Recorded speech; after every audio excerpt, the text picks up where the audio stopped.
I have spent a good amount of time digging into the Amex Blue Cash Everyday card, testing it out, looking through the options, and seeing where it actually delivers and where it doesn't.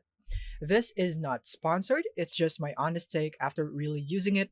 So if you're thinking about increasing your credit limit, this guide should save you some time.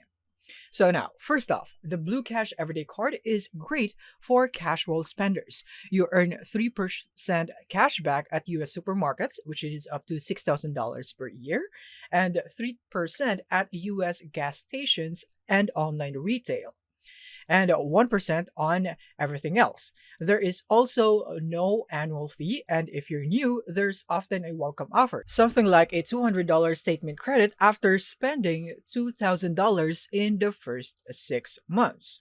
So it's also got features like purchase protection and access to Amex offer programs, and this is where you can earn extra cash back with their partner merchants.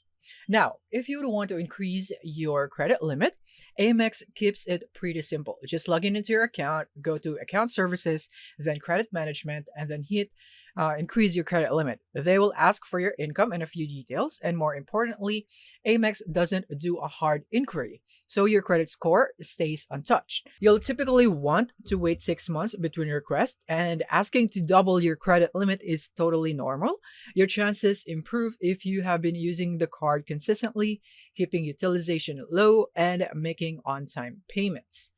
And if you are already using the Blue Cash Everyday card and you have been responsible with it, a limit increase is well within reach and with no risk to your credit score. So it's really worth trying. So yeah, that's pretty much it for this review for the Amex Blue Cash Everyday card. So if this was helpful to you, you can leave a like and subscribe to the channel for more content. Thank you for watching.